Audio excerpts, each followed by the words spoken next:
Hey everybody, Nick Espinosa, your chief security fanatic here, and it is Saturday, so we are temporarily doing U.S. election security news because we are about 10 days away from the November 3rd election here in the United States, and there's a lot of things going on. So I've been aggregating a whole bunch of news stories for the past week or so, and next Saturday I should probably be doing my final U.S. election security news of the week before the actual election that Tuesday, or that past Tuesday. And so we are going to be talking about North Korea, China, Russia, and Iran because they have all been accused in some way, shape, or form of meddling in various ways with this election. And here's what's going on. These are all really interesting. And we're going to start with North Korea because the Louisiana State National Guard was actually called in to stop a series of cyber attacks which used a remote access Trojan tool called Kim Jong Rat, R-A-T, Remote Access Trojan. Now, this was aimed at small government offices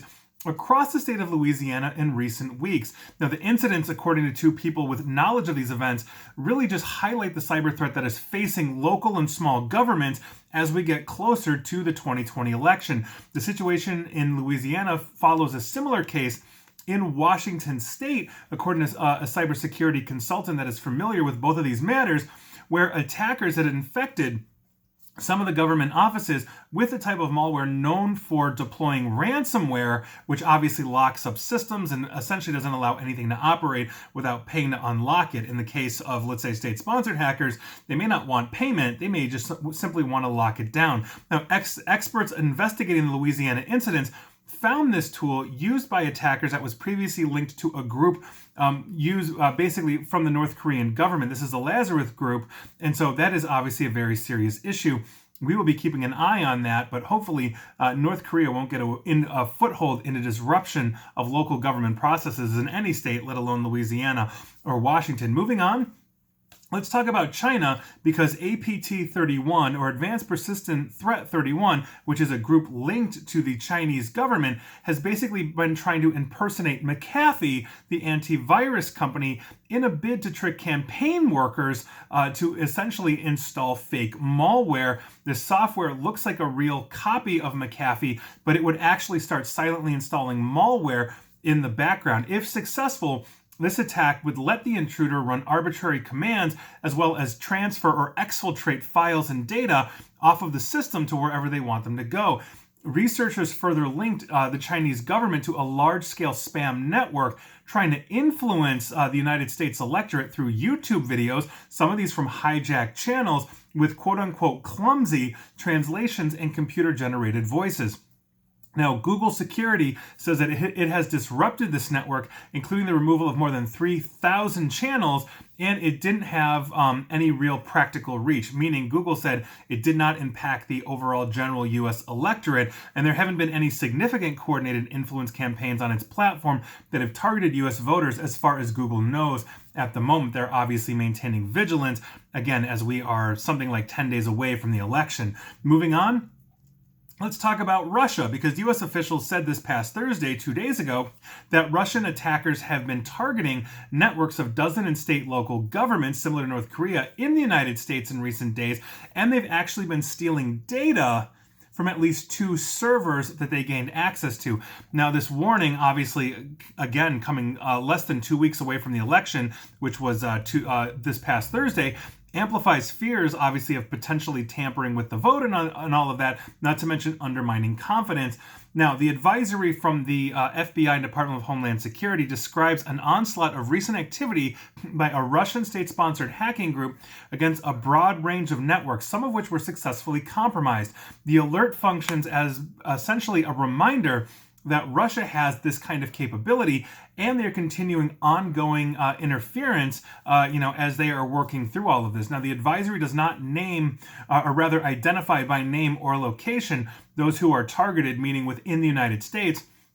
But officials said they have no information that any election or government operations have actually been affected or that the integrity of the election data has been compromised. U.S. officials have repeatedly said it would be extremely difficult for attackers to alter vote tallies in a meaningful way. This is something that I've actually written about and talked about at length as well. The United States voting process is insanely confederated, and so we are not necessarily worried about that. But But U.S. officials have warned that other methods of interference could disrupt the election, including cyber attacks on networks meant to impede the voting process, aka ransomware, like we just saw with North Korea identified attackers. The interference could continue during or after the tallying of ballots if Russian state-sponsored attackers basically produced fake websites, fake content, essentially trying to confuse voters or put out bad information. We have seen quite a massive disinformation campaign, not just in 2016, a little bit in 2018, but it has really been ramping up in the last month or so by all intelligence reports, and that's obviously a huge issue. U.S. intelligence is going to be keeping an eye on Russia. And finally, we can't forget Iran, because like Russia, they have obtained American voter registration data. And this is according to top national security officials in the United States that announced this this past Wednesday. And this provides actually the first concrete evidence that both Iran as well as Russia are stepping up to try and influence the presidential election. Now, Iran used the information to send threatening and fake emails to voters. And this is according to John Ratcliffe, who is the director of national intelligence, and Christopher Wray, who is the director of the FBI, in an evening announcement from the FBI Bureau's headquarters.